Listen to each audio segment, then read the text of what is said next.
आज हम करने वाले हैं उन क्वेश्चनों को जो अक्सर एग्जाम में बार बार पूछे जाते हैं। जी हाँ, tangents normal, equation of tangents normal, increasing decreasing functions, maxima and minima के क्वेश्चंस।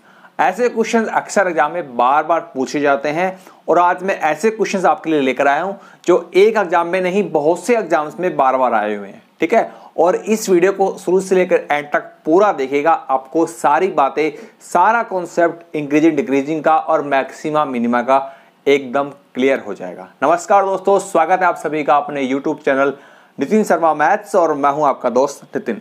आज हम करने वाले हैं मैक्सिमम मिनिमा इंक्रीजिंग डिक्रीजिंग के क्वेश्चंस और ये हमारा रहने वाला है पार्ट नंबर 10। ठीक है, इससे पहले हमने 9 पार्ट पढ़ लिए हैं। अगर आपने पीछे की क्लास नहीं देखी है, चैनल पर नए आए हैं, पहली बार इस वीडियो को देख रहे हैं, तो इस वीडियो के डिस्क्रिप्शन में जाना है आपको। वहां पर आपको प्लेलिस्ट मिलेगी, बहुत सारी प्लेलिस्ट आपको मिलेगी जहां आपको शॉर्टकट ट्रिक्स के video lectures, previous years papers के स्टडी मटेरियल, सारी चीजें वहां पर मिलेगी। तो आप प्लेलिस्ट में जाकर पिछले सभी पार्ट्स को देख सकते हैं और आज है पार्ट नंबर 10। और साथ के साथ एक जरूरी इंफॉर्मेशन, अगर आप चैनल पर पहली बार आए हैं, चैनल पर नए हैं, तो चैनल को सब्सक्राइब करना ना भूलें और बेल आइकन का बटन जरूर दबा दें ताकि जब भी नई क्लास आपके लिए आए आपको नोटिफिकेशन सबसे पहले मिल जाए। ठीक है, तो चलिए शुरू करते हैं आज की क्लास और लेते हैं आज का पहला क्वेश्चन नंबर 46। जी हाँ, क्वेश्चन नंबर 46 है। इससे पहले 45 क्वेश्चन हमने पढ़ लिए हैं। अगर आप उन क्वेश्चन को देखना चाहते हैं तो इस वीडियो के एंड होते ही डिस्क्रिप्शन में जाकर, प्लेलिस्ट में जाकर उन क्वेश्चंस को, उन पार्ट्स को आप देख सकते हैं। ठीक है, चलिए शुरू करते हैं। तो क्वेश्चन नंबर 46 में कहा जा रहा है the least possible value of a for which the function f x is equal to x square plus a x plus 1 may be increasing in the interval close interval 1,2। देखिए, question कह रहा है कि फंक्शन इंक्रीजिंग है, इस interval में है, वो भी बता रहा है, लेकिन जानना चाह रहा है जो x का कोएफिशिएंट a है ना, वो अपनी क्या मिनिमम वैल्यू रखेगा। लिस्ट वैल्यू मतलब इतनी वैल्यू तो रखनी होगी और उससे ज्यादा भी रख सकता है। तो मतलब a की सबसे छोटे से छोटी क्या वैल्यू रखी जाए, है ना, कि जिस पर फंक्शन हमारा इंक्रीजिंग हो जाए और इंटरवल भी ध्यान रखना है, क्लोज इंटरवल 1 से 2 के अंदर। चलिए इस पर हम काम करते हैं और ऐसे क्वेश्चन है ना, बहुत से एग्जाम में पूछा गया है। ये यूपी टीजीटी पीजीटी का सॉल्यूशन हम बना रहे हैं। ठीक है, और ये वीडियो लेक्चर्स, ये क्लास सभी एग्जाम्स के लिए हेल्पफुल है, not only UP TGT PGT, जो बाकी अदर एग्जाम्स हैं, DSSS TGT PGT, KVS, NVS, STET, EMRS PGT, सभी के लिए हेल्पफुल रहेगा ये वीडियो। आपको पसंद आता है तो लाइक जरूर करना दोस्तों। ठीक है, देखिए इस क्वेश्चन में कहा जा रहा है कि जो एक फंक्शन है ना, f(x) is equal to x square plus a x और प्लस 1। ठीक है, एफ एक्स की वैल्यू है हमारे पास x square plus a x plus 1 और हमसे कहा जा रहा है ये जो फंक्शन है ये इंक्रीज कर रहा है क्लोज इंटरवल 1 से 2 के अंदर, और हमसे साथ में ये जानना चाह रहा है कि ए की लिस्ट वैल्यू क्या रहेगी कि ये जो फंक्शन है इस इंटरवल में इंक्रीजिंग रहे। तो आपको एक छोटी सी बात ये समझनी है कि जब इंक्रीजिंग होता है तो फंक्शन पर क्या कंडीशन होती है, बस इस लॉजिक को समझना है और इस क्वेश्चन की लिस्ट वैल्यू निकालनी है ए की। ठीक है, अब देखिए फंक्शन इंक्रीजिंग कहा जा रहा है, एफ एक्स को कहा जा रहा है, एफ एक्स है वो आपका इंक्रीजिंग है।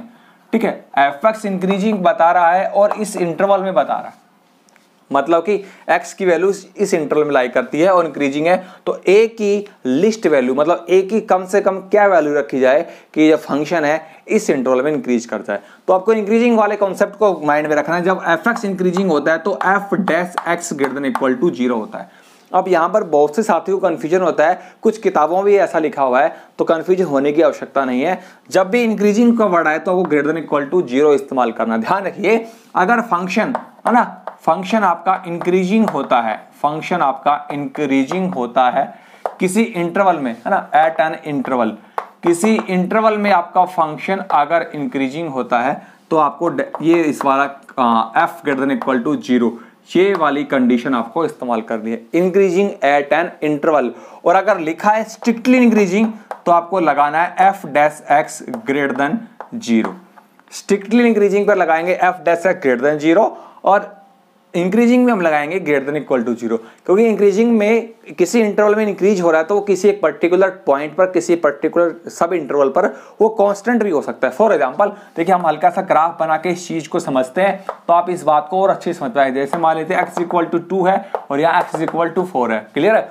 और फंक्शन का ग्राफ इस क्लोज इंटरवल 2 से 4 के बीच में इस प्रकार से मूव करता है। मान लीजिए इस प्रकार से मूव कर रहे हैं तो स्ट्रिक्टली इंक्रीज कर रहा है, स्ट्रिक्टली इंक्रीज कर रहा है, किसी भी पॉइंट पर कांस्टेंट नहीं है। और मान लेते हैं किसी फंक्शन की रेंज इस प्रकार से आए, यूं बढ़ रहा है, फिर कांस्टेंट आ गया, फिर बढ़ रहा है, तो ये वाली कंडीशन आ रही है ना, तो इंक्रीज तो कर रहा है पूरे इंटरवल में, लेकिन एक ऐसा सब इंटरवल है, एक छोटा सा सब इंटरवल ऐसा है जहां पर ये कांस्टेंट भी हो रहा है। तो यहां पर बहुत साइन इस्तेमाल होता है, ग्रेटर देन इक्वल टू, मतलब कहीं एक पर्टिकुलर इंटरवल सब इंटरवल पर वो कांस्टेंट भी हो सकता है ना। तो यहां पर कंडीशन लगाएंगे f dash x greater than equal to 0, और यहां पे स्ट्रिक्टली मतलब भैया क्लियर कट है, बढ़ता ही जा रहा है, तो ग्रेटर देन 0 हमारे यहां पर इस्तेमाल करें। तो इस कंडीशन को आपको कंफ्यूज नहीं होना है, ठीक है। एट एन इंटरवल पर लगाया जाए तो ये कंडीशन इस्तेमाल करनी है। तो अब यहां पर फिर से आते हैं, तो डेरिवेटिव निकालेंगे तो क्या है, देखिए 2x और प्लस में ax का a 1 का 0 हो जाएगा ग्रेटर देन इक्वल टू 0, तो यहां से a greater than equal to हमारा हो जाएगा -2x। अब सारा के सारा रोल x पर आ गया। a की वैल्यू को पता लगाने के लिए सारा रोल कहां पे आ गया, x पे, और x कह रहा भैया मैं तो 1 से 2 के बीच में बैठा हुआ हूं, मेरी वैल्यू 1 हो सकती है, 1 से बड़ी, 2 हो सकती है, 2 से छोटी।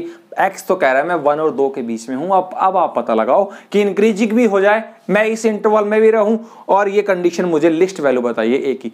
तो यहां पर जैसे ही मैं x की वैल्यू 1 रखूंगा तो मुझे मिलेगा a greater than equal to -2। तो यहां से क्लियर कट है, a की वैल्यू -2 या -2 से बड़ी आएगी, तो इसका मतलब जैसे ही हम a की वैल्यू -2 रखेंगे तो लिस्ट वैल्यू -2 जब हम रखी जाएगी तो यहां से a इज इक्वल टू -2 पर हमें फंक्शन इंक्रीजिंग रहेगा और भैया इस इंटरवल में रहेगा। क्लियर? अब कोई साथी कैंडिडेट के माइंड में यार होगा भैया x की वैल्यू 2 भी ले सकते हैं ना, चलिए चेक करते हैं। जैसे ही मैंने x की इक्वल टू 2 लूंगा तो यहां पर मुझे मिलेगा a greater than equal to -4, यानी कि -4 और -4 से बड़ी वैल्यू। अब एक बार चेक करके देख लेते हैं क्या ये -4 यहां पे काम कर रहा है कि नहीं कर रहा है। तो a की वैल्यू जब -4 लूंगा तो मेरा fx बनेगा x स्क्वायर -4x प्लस 1। तो यहां से 2x डायरेक्ट निकाल रहे हैं, -4 आ जाएगा, 2x -4, और इंक्रीजिंग में कंडीशन क्या होती है, ग्रेटर देन इक्वल टू 0। तो यहां से x greater than equal to 2 आएगा, तो x तो 2 से बाहर चला गया, x तो इस क्लोज इंटरवल से बाहर चला गया, तो ये तो बात हमारे काम की नहीं रही। तो इसका मतलब जो मिनिमम एटलीस्ट वैल्यू जो हम रहेंगे, कम से कम वैल्यू हमारी a की -2 रहने वाली है। तो a is equal to -2 is the least value of a for which this function is increasing in that interval, ठीक है, क्लोज इंटरवल 1 से 2। तो उम्मीद करता हूं वो कॉन्सेप्ट जो इंक्रीजिंग का है, स्ट्रिक्टली इंक्रीजिंग का, ये क्लियर हो गया होगा। अब बढ़ते हैं नेक्स्ट क्वेश्चन पर। पहले इस क्वेश्चन का आंसर देख लेते हैं क्या आ रहा है। तो इस क्वेश्चन का ऑप्शन नंबर डी है ना, -2 इज द राइट आंसर। उम्मीद करता हूं वो ये कॉन्सेप्ट क्लियर हो गया। फटाफट से लाइक का बटन दबा दो अगर अब तक लाइक नहीं दबाया तो, ठीक है। लाइक करने में कंजूसी ना करें, क्योंकि आपके लाइक बटन दबाने से हमें मोटिवेशन मिलता है, हम आपके लिए यूं ही इसी प्रकार लगातार क्लासेस लाते रहेंगे, ठीक है। और चैनल पर नए हो सब्सक्राइब जरूर कर लेना। अच्छा, कुछ साथी कैंडिडेट नए हैं जो मुझे अक्सर कमेंट में पूछते हैं, सर हमें आपके कोर्स के बारे में थोड़ा बताइए, कोर्स क्या चीज़ है, बैच क्या है। देखिए हल्की सी 1 मिनट लूंगा, सारी बातें बता देता हूँ। हमारा ऐप आपको डाउनलोड करना पड़ेगा, स्क्रीन पर आ रहा है, नितिन शर्मा मैथ्स हमारे ऐप का नाम है, जो हमारे यूट्यूब चैनल का नाम है। ऐप को डाउनलोड कर लीजिए। ऐप को डाउनलोड करने के लिए इस वीडियो के डिस्क्रिप्शन में आपको लिंक मिलेगा, चाहे तो आप गूगल प्ले स्टोर से भी डाउनलोड कर सकते हैं और हमें व्हाट्सअप भी कर सकते हैं 9802338830। क्लियर है? जैसे ही आप ऐप डाउनलोड करेंगे तो ऐप के अंदर आपको बहुत सारे कोर्सेज मिलेंगे, पेड कोर्सेज मिलेंगे। अगर आप यूपी टीजीटी पीजीटी की तैयारी कर रहे हैं तो वो भी कोर्स आपको मिलेगा। आपको DSSB की तैयारी कर रहे हैं तो वो कोर्स भी, HTET, KVS, NVS, EMRS सभी प्रकार के कोर्स हमारे पास अवेलेबल है। और एक सबसे अच्छी बात मैं आपको बताने वाला हूं, अभी इन दिनों में एक ऑफर चल रहा है टेस्ट सीरीज, जिसका प्राइस 999 रुपए है। आप कोई भी कोर्स ज्वाइन करेंगे या बैच ज्वाइन करेंगे, कोर्स के साथ आपको टेस्ट सीरीज एब्सोल्युटली फ्री मिलेगी 999 रुपए की, है ना। अच्छी बात। तो फटाफट से ऐप को डाउनलोड कर लीजिए, सारी इंफॉर्मेशन आपको ऐप के डाउनलोड करने पर मिल जाएगी। कोई क्वेरी आपकी है तो आप हमें कॉल कर सकते हैं 9802338830, ठीक है। और हमें व्हाट्सअप भी कर सकते हैं 9802338830। ये हमारा व्हाट्सअप नंबर है 9802338830। इस पे व्हाट्सअप करके या कॉल करके सारी इंफॉर्मेशन ले सकते हैं। चलिए अब ज्यादा समय नहीं लगाएंगे, अब बढ़ते हैं next question number 47। Next question please, ये रहा आपके सामने। If a line ax plus by plus c is equal to 0 is normal to the curve xy is equal to 4, है ना। एक कर्व दी हुई है और उस पर एक नॉर्मल है, वो इक्वेशन भी आपको दी हुई है और a और b में कंडीशन जानना चाह रहा है। देखिए बहुत सिंपल सा कॉन्सेप्ट है, थोड़ा समझना है इसको। यूपी पीजीटी 2016 में आया क्वेश्चन है, ये क्वेश्चन बहुत से एग्जाम में आया हुआ है और बार बार रिपीट होते हैं ऐसे क्वेश्चन, तो इनको आप आराम से समझिएगा कैसे करते हैं। देखिए एक लाइन आपको दी हुई है ax प्लस by और प्लस में c इज इक्वल टू 0। ये लाइन एक नॉर्मल है, एक कर्व पर, थोड़ा ग्राफ बना लेते हैं हल्का सा, ये हम कर्व मान लेते हैं। इस कर्व की इक्वेशन है xy इज इक्वल टू 4, थोड़ी देर के लिए मान लिया हमने, और इस कर्व पर एक नॉर्मल है, हाँ ये मान लेते हैं नॉर्मल है। और अब नॉर्मल है तो भैया सॉरी टेंजेंट मान लेते हैं, ये टेंजेंट है, क्योंकि जो नॉर्मल होता है वो परपेंडिकुलर होता है टेंजेंट के, तो हम मान लेते हैं ये हमारा नॉर्मल है ना, क्योंकि अगर हमें टेंजेंट मालूम है तभी तो हम नॉर्मल मालूम कर पाते हैं, तो ये हमारा नॉर्मल हो गया। अब नॉर्मल एक इक्वेशन आपको दी हुई है, ये रही, ठीक है, कह रहा है कि पहले ही बता रहा है कि टेंजेंट सॉरी जो कर्व पर नॉर्मल है वो इक्वेशन मैं आपको दे रहा हूं, और अब मुझे ये बताओ जो कर्व है उस कर्व को और उस इक्वेशन को इस्तेमाल करें तो ए और बी में कंडीशन, 4 ऑप्शन आपको दिख रहे हैं, दोनों पॉजिटिव दोनों नेगेटिव, एक पॉजिटिव एक नेगेटिव, ए लेस देन 0 है तो b is equal to, 4 option है। फटाफट से देखिए कैसे पता लगाते हैं। तो भैया कुछ नहीं करना, नॉर्मल की इक्वेशन तो पहले से दी हुई है, अब इस कर्व के इस्तेमाल करके हम इसकी नॉर्मल की इक्वेशन पता लगा लेते हैं और सारा काम हो जाएगा वहीं पर। देखिए इसकी xy इज इक्वल टू 4 हमें दिया हुआ है, क्लियर है। अब यहां से हम स्लोप ऑफ नॉर्मल पता लगाते हैं, क्योंकि ये हमें जो नॉर्मल की इक्वेशन दी हुई है, नॉर्मल की इक्वेशन से हम स्लोप ऑफ नॉर्मल पता लगा सकते हैं। कोई किसी भी इक्वेशंस की कोई भी इक्वेशन आपको दी होती है स्ट्रेट लाइन, तो वहां से उसके स्लोप निकाली जा सकती है। आपको एक मैंने फॉर्मूला बताया हुआ है, बैच के अंदर कोर्स में सारा बताया हुआ है। मान लेते हैं आपके पास इस प्रकार की कोई स्ट्रेट लाइन होती है, इस प्रकार की स्ट्रेट लाइन, तो वहां से स्लोप निकालने का फॉर्मूला होता है -a/b, coefficient of x divided by coefficient of y। ये शॉर्टकट फॉर्मूला होता है किसी भी स्ट्रेट लाइन जो इस शक्ल की है उसका स्लोप निकालना। अब ये नॉर्मल की इक्वेशन है, तो ये नॉर्मल की इक्वेशन है तो नॉर्मल की स्लोप यहीं से निकलेगी, क्या निकलेगी -a/b निकलेगी। ये लीजिए, अब जो गिवन कर्व है उस गिवन कर्व पर स्लोप ऑफ नॉर्मल क्या आती है, मतलब ये नॉर्मल है तो इसकी स्लोप क्या आती है पता लगाएंगे। तो पहले हम स्लोप ऑफ टेंजेंट पता लगाएंगे, और स्लोप ऑफ टेंजेंट की हेल्प से स्लोप ऑफ नॉर्मल पता लगा सकते हैं, क्योंकि स्लोप ऑफ टेंजेंट और स्लोप ऑफ नॉर्मल दोनों का प्रोडक्ट -1 होता है। ये बात आप अच्छे जानते हैं, क्योंकि परपेंडिकुलर होते हैं, है ना, इस वजह से। तो x as it is, y का डेरिवेटिव करेंगे तो dy/dx plus y as it is, और x का डेरिवेटिव हो जाएगा 1 और 4 का डेरिवेटिव 0। तो यहां से dy/dx क्लियर कट है, -y/x आएगा। ये क्या आया, स्लोप ऑफ टेंजेंट आया। किसी भी गिवन कर्व से dy/dx की वैल्यू स्लोप ऑफ टेंजेंट होती है। और स्लोप ऑफ नॉर्मल निकालने का तरीका बहुत ही आसान है, स्लोप ऑफ नॉर्मल, है ना, कैसे निकालते हैं, बहुत ही आसान तरीका होता है, -1/dy/dx, है ना, -1 करके मतलब रेसिप्रोकल करके नेगेटिव साइन ले लो स्लोप ऑफ टेंजेंट का।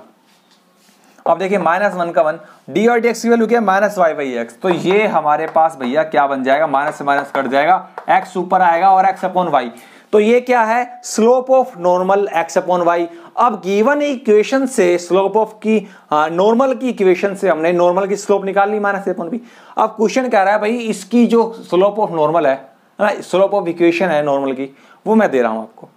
अब इन दोनों से कंपेयर करेंगे तो एक्चुअल में जो हमारे पास नॉर्मल की इक्वेशन आई है वो स्लोप ये ही तो है जो हमने निकाली है ना, क्योंकि इसकी जो नॉर्मल है इक्वेशन, जो नॉर्मल है वो कोइंसिडेंट करेगा ना, इसी कर्व के ऊपर आने वाला है, तो दोनों की वैल्यू बराबर हो जाएगी। तो हमारे पास यहां से x/y is equal to -a/b मिल जाएगा, क्योंकि जो हमें गिवन है वहीं से तो हमने नॉर्मल की स्लोप निकाली है, दोनों कोइंसिडेंट करेगी, एक दूसरे पे लाई करेगी, दोनों बराबर आएगी। अब a और b की कंडीशन हमें जाननी है, तो थोड़ा हल्का सा दिमाग लगाते हैं, इसको ऐसा लिख सकते हैं a/b is equal to -x/y। अरे भैया बहुत आराम से लिख सकते हैं, नेगेटिव उधर भेज दिया, तो कहने का मतलब a/b यहां से नेगेटिव आ रहा है, लेस देन आ रहा है, a/b हमारा यहां से क्या आ रहा है, लेस देन 0 आ रहा है, क्या आ रहा है, लेस देन 0। अब दो कोई भी रैशनल नंबर होता है, ये रैशनल की फॉर्मेट में आ रहा है a/b, तो रैशनल की फॉर्मेट में आ रहा है तो ये b तो कभी 0 नहीं होगा, b नॉट इक्वल टू 0। तो आपको स्क्रीन पर दिख रहा होगा ऑप्शन डी तो गलत, ऑप्शन डी में b इज इक्वल टू 0 आ रहा है, तो ऑप्शन डी तो कभी नहीं होगा। अब ये इन दोनों का ये रैशनल नंबर नेगेटिव आ रहा है, तो दो पॉसिबिलिटी हो सकती है, या तो दोनों भैया प्लस के आए, ए बी प्लस का बी बी प्लस का, तो दोनों पॉजिटिव आते हैं, है ना, और दोनों नेगेटिव आते हैं तो भी प्लस का होता है। अगर ए भी पॉजिटिव बी भी पॉजिटिव, ए भी नेगेटिव बी भी नेगेटिव, दोनों ही केस में रेशियो क्या आता है, पॉजिटिव आता है। लेकिन हमें तो नेगेटिव चाहिए, तो इसका मतलब कहानी ये है कि या तो a प्लस का है b माइनस का है, या फिर कहानी ये है कि a माइनस का है और b प्लस का, यही दोनों पॉसिबिलिटी है। ठीक है, रेशियो नेगेटिव आ रहा है तो इसका मतलब एक पॉजिटिव एक नेगेटिव, या फिर ऊपर वाला नेगेटिव नीचे वाला पॉजिटिव, तो इसका मतलब a लेस देन 0, a यहां से तो a पॉजिटिव और b लेस देन 0, और यहां से a नेगेटिव और b ग्रेटर देन 0। अब आप पता लगा लीजिए इसमें से कौन सा होने वाला है। तो हम फटाफट से ऑप्शन में आते हैं एक बार, और ऑप्शन हमें बता देगा। देखो आपको स्क्रीन पर ऑप्शन दिख भी रहा होगा तो यहां से ऑप्शन हमें मिल रहा है C option, a greater than 0 b less than 0, है ना। तो a greater than 0 b less than 0 हमारा यहाँ पर करेक्ट ऑप्शन रहेगा। Option number C is the right answer. चलिए बढ़ते हैं next question number 48। Next question number 48 देखिए क्या कह रहा है। क्वेश्चन में कहा जा रहा था maximum value of the function f(x) equal to 3 to the power 1 plus 2x minus x square is equal to। चार ऑप्शन आपके सामने दिख रहे हैं, किसके इक्वल है ये हमें बताना है।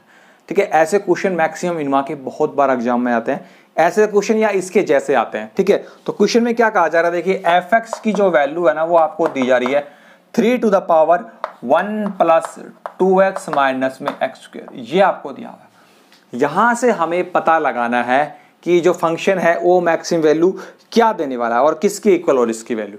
तो देखिए चाहे मैक्सिमा क्वेश्चन हो या मिनिमा का, हमें डायरेक्टली निकालना ही पड़ता है ना, क्योंकि क्रिटिकल पॉइंट आते हैं f(x) इक्वल टू 0 रखते हैं, वहां से x की जो वैल्यू जाती है वहां पर क्रिटिकल पॉइंट हमें मिलता है। f(x) इक्वल टू 0 निकाला जाता है, चाहे वो मैक्सिमा क्वेश्चन हो या मिनिमा का। x के जो वैल्यूज होती हैं वो क्रिटिकल पॉइंट्स होते हैं, वहीं पर हमें मालूम होता है कि कहाँ मैक्सिमा कहाँ मिनिमा। तो f(x) निकालेंगे, तो क्योंकि ये एक्सपोनेंशियल फंक्शन है, ध्यान से देखिएगा, ये इस प्रकार का फंक्शन है a to the power x, exponential function है तो डेरिवेटिव होता है a की पावर x का a to the power x log a, ये इसका डेरिवेटिव होता है। तो लगा दिए कंडीशन, तो a to the power करेंगे तो 3 to the power 1 plus 2x minus x square, ये तो हो गया a to the power x। अब इसका log a की वैल्यू यहाँ पर 3 है तो log 3 आता है। अब यहाँ पर एक्चुअल में जो पावर x है उसका डेरिवेटिव 1 होता है, मल्टीप्लाई 1, वो दिखता नहीं है, होता है। अब यहाँ पर इसका डेरिवेटिव करेंगे तो इसका डेरिवेटिव करेंगे मल्टीपल 1 का डेरिवेटिव 0, 2x का 2 माइनस 2x x स्क्वायर का माइनस का 2x, तो ये हमारा हो गया f(x) इज इक्वल टू 0। अब एक बात ध्यान से सुनिएगा, एक्सपोनेंशियल फंक्शन जो होता है ना, एक्सपोनेंशियल फंक्शन उसकी जो रेंज होती है मैं बहुत बार बता चुका हूँ, ओपन इंटरवल 0, होती है। ये कभी भी नेगेटिव नंबर नहीं देता। एक्सपोनेंशियल फंक्शन ना तो 0 होता है और ना ही कभी नेगेटिव नंबर देता है, तो ओपन इंटरवल 0, होता है। तो इसका मतलब भैया ये जो वैल्यू है वो तो 0 में नहीं जाएगी। 1 2 3 3 नंबर का प्रोडक्ट है क्या, 0, तो इसका मतलब भैया ये तो 0 नहीं होगा। अब बात आती है इसका log 3 0 नहीं हो सकता, एक नंबर आएगा, कुछ ना कुछ पॉजिटिव नंबर आएगा।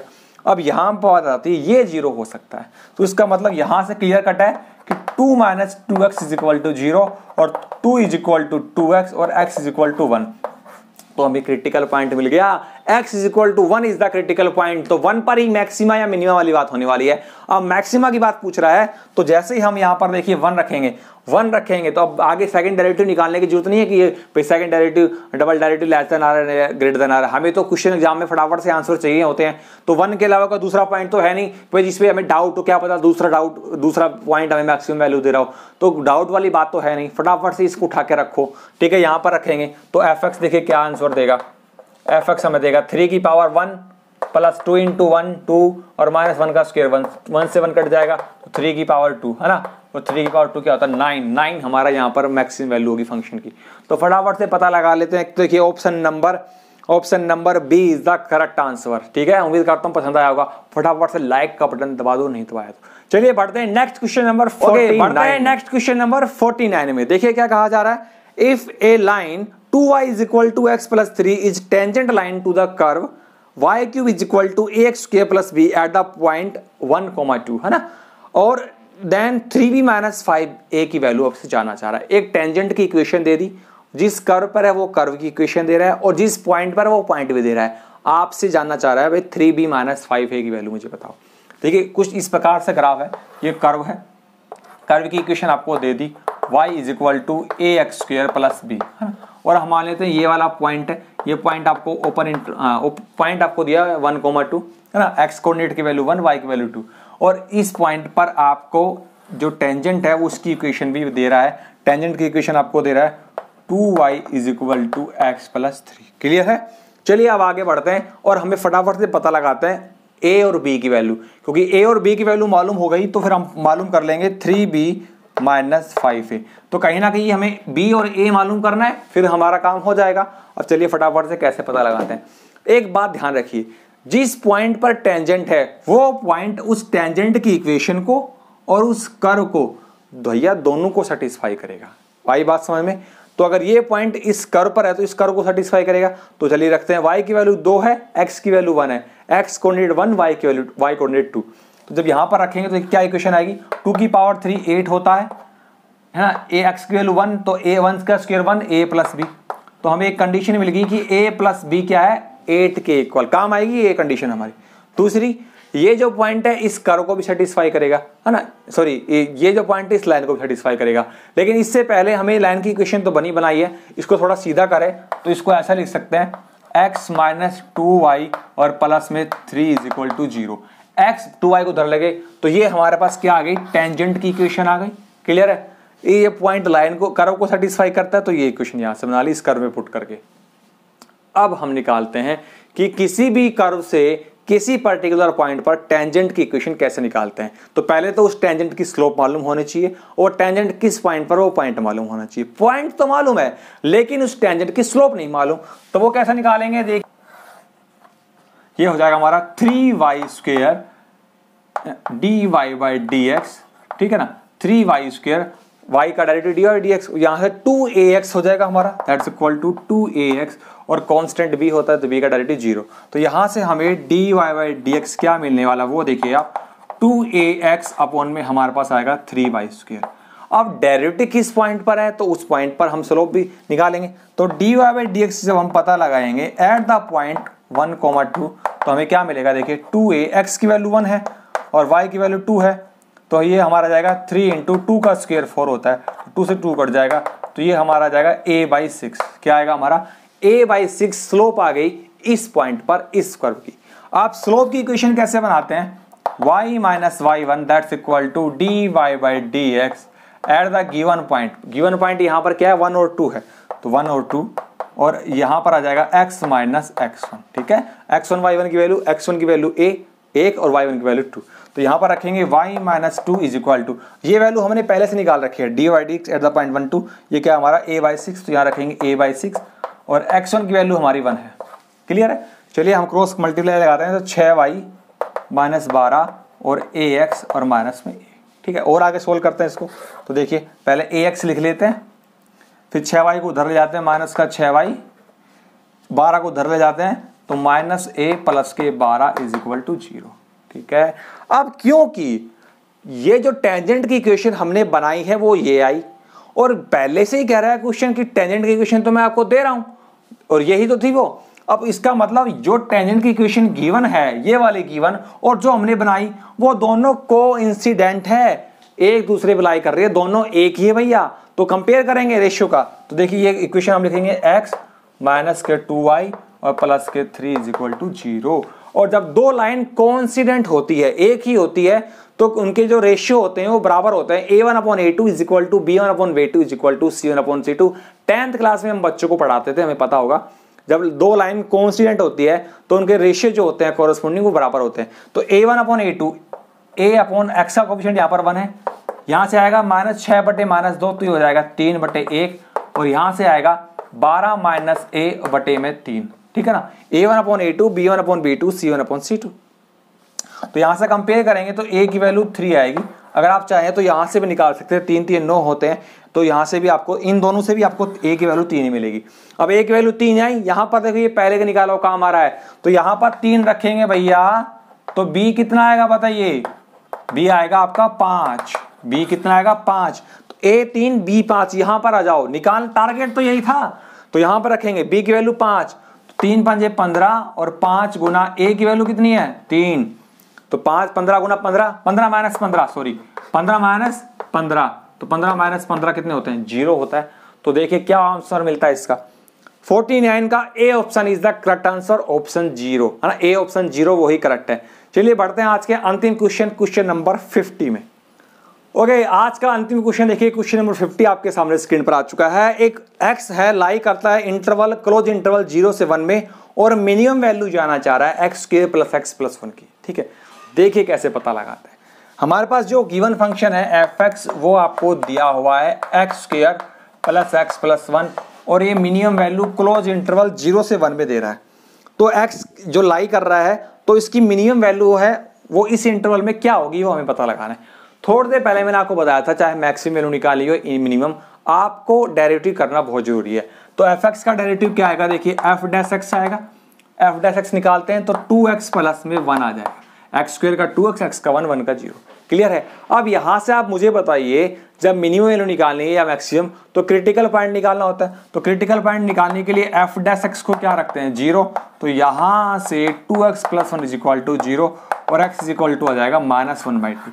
लेकिन हमें तो इस इंटरवल में मालूम करना है और ये -1/2 इस इंटरवल में बिलोंग ही नहीं करता, 0 से 1 में बिलोंग नहीं करता। तो इसका मतलब जो मिनिमम वैल्यू हमसे जानना चाह रहा है वो इस इंटरवल के किसी एक पॉइंट पर होगी। ये वाला पॉइंट पर तो ये क्रिटिकल पॉइंट तो इसमें आता है नहीं, तो इस पर हमें मिनिमम वैल्यू नहीं निकालनी। हमें मिनिमम वैल्यू 0 पर या फिर 1 पर या 0 के 1 के बीच में निकालनी है। ठीक है ना, 0 पर या 1 पर या तो यहां पर या फिर यहां पर या फिर इसके बीच में वैल्यू पता लगानी है। -1/2 तो इस इंटरवल में नहीं आता। अब इसका मतलब कहीं ना कहीं मिनिमम वैल्यू इसी के किसी पॉइंट पर है।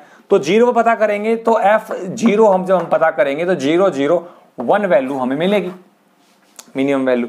और अब जैसे ही मैं 1 रखूंगा यहां पर तो 1 पर तो मुझे मिलेगी भैया 1 + 1 + 1 3 मिलेगी, तो ये तो ज्यादा हो जाएगी। तो कहने का मतलब मिनिमम वैल्यू 0 पर ही आने वाली है। 0 से बड़ी जैसी वैल्यू लेंगे तो 0 से बड़ी वैल्यू कोई यहां पर रखी जाएगी तो 1 तो पहले से ही है, तो 1 में कुछ ऐड होगा तो वैल्यू 1 से बड़ी आएगी। तो मतलब कहने का मतलब सबसे छोटी वैल्यू 0 पर ही आएगी और वो कौन है 1। तो मिनिमम वैल्यू 1 आएगी किस पॉइंट पर, x = 0 पर। ठीक है ना, तो इस पॉइंट जो वैल्यू क्या आने वाली है 1 आने वाली है। ठीक है ना, तो उम्मीद करता हूं आपको ये आज की क्लास बहुत पसंद आई होगी। यहां पर हमने वो क्वेश्चन डिस्कस किए जो बार बार एग्जाम में पूछे जाते हैं, टेंजेंट्स के, नॉर्मल के, मैक्सिमा के, मिनिमा के, सारी बातें आपको क्लियर हो गई होगी। ठीक है ना, और अगर आप हमारे चैनल पर नए हैं तो सब्सक्राइब जरूर करके जाना, बेल आइकन का बटन जरूर दबा लेना और लाइक नहीं किया तो अभी भी लाइक कर दो, समय है आपके पास।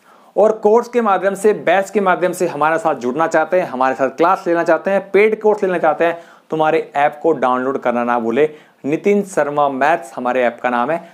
वीडियो के डिस्क्रिप्शन में आपको लिंक मिलेगा, वहां से डाउनलोड कर लीजिए, कोर्स के साथ जुड़िए, व्हाट्सअप कीजिए 9802338830। व्हाट्सअप करने पर अपनी इन्फॉर्मेशन बताइए क्या चाहते हैं, कौन सा बैच चाहते हैं, कौन सा कोर्स चाहते हैं, आपको ऐड कर दिया जाएगा, फीस जमा करा दे। तो जल्दी से हमारे साथ जुड़िए और टेस्ट सीरीज जो फ्री मिल रही है कोर्स के साथ उसका फायदा उठाइए। हम जल्दी मिलेंगे आपसे नेक्स्ट क्लास में, तब तक के लिए नमस्ते दोस्तों।